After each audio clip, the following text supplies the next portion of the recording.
Donc, le but de l'article, c'était vraiment de recenser, synthétiser toutes les études, tous les écrits qui ont été faits sur la prévention du recours aux mesures de contrôle. Puis peut-être la première question, c'est quoi les mesures de contrôle? Ça peut être par exemple l'isolement, la contention. Donc toute mesure qui, quand il y a un risque pour soi-même ou pour autrui, qu'on va mettre en place pour diminuer le risque, mais ça demeure vraiment des situations exceptionnelles. C'est en dernier recours quand on a fait plein d'autres interventions alternatives. C'est un peu l'idée de l'article, était de voir qu'est-ce qu'on peut faire avant pour prévenir le recours à ces mesures d'exception-là.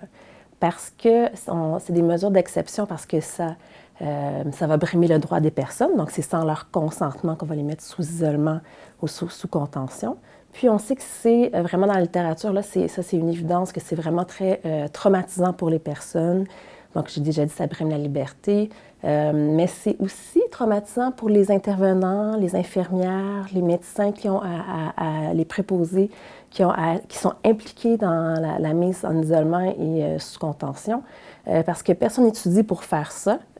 Donc il y a vraiment il y a toutes les conséquences négatives. Pourtant, outre la sécurité au moment même, il n'y a pas vraiment d'effet bénéfique. Il n'y a pas d'effet thérapeutique aux mesures de contrôle. Puis, nonobstant ce constat de toutes les conséquences négatives des mesures de contrôle, mais c'est encore utilisé beaucoup. Donc, pour les personnes qui sont hospitalisées en santé mentale, c'est au moins une personne sur 10 qui va être mise en isolement. Ça, c'est les dernières données. Il y a 10 ans, c'était plus autour de 20 donc une personne sur 5. Donc, on voit qu'il y a une amélioration. Par contre, il y a vraiment une place encore à amélioration.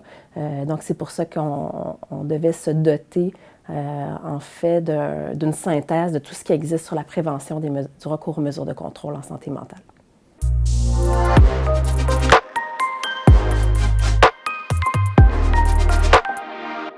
Il y a vraiment une tension dans les discours qu'on va entendre quand il est question des mesures de contrôle parce que pourquoi on va l'utiliser, ça va être pour une gestion de risque.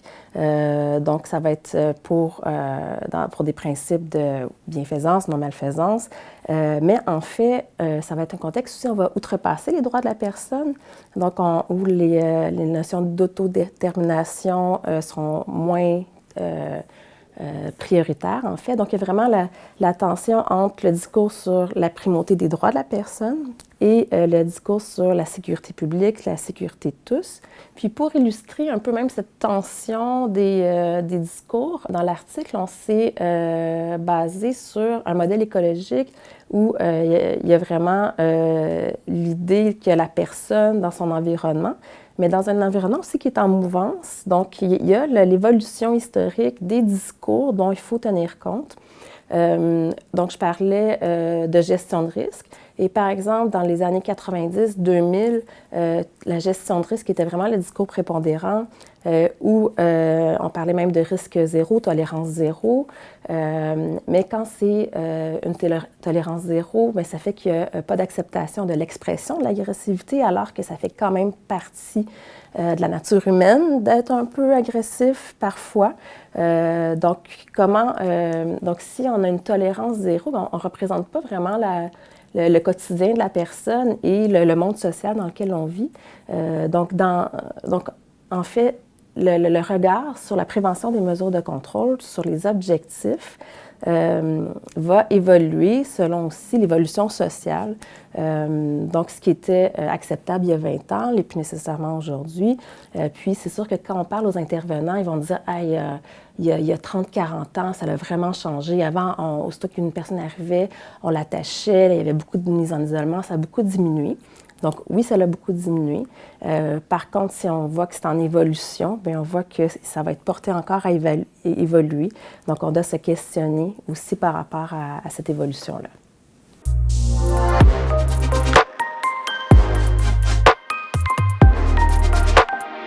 Ce qu'on voulait proposer dans le modèle, donc oui, il y a les systèmes, mais c'est autour de ça, il y a vraiment la volonté de sécurité de tous, mais la responsabilité partagée par rapport à ça.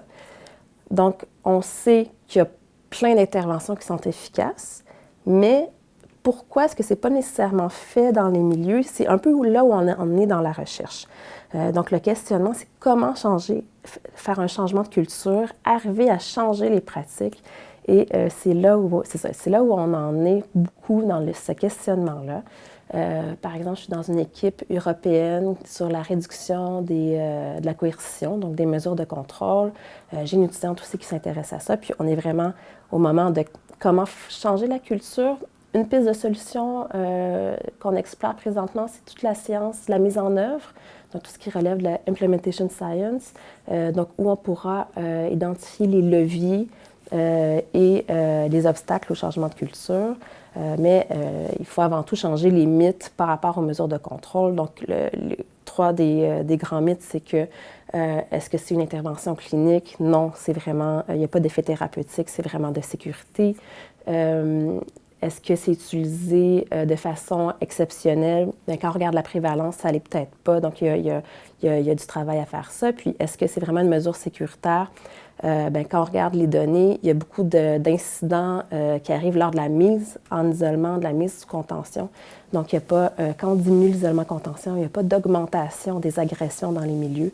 Donc, c'est des grands mythes qu'il faut déconstruire. Donc, plein de pistes à explorer encore pour changer la culture de pratique.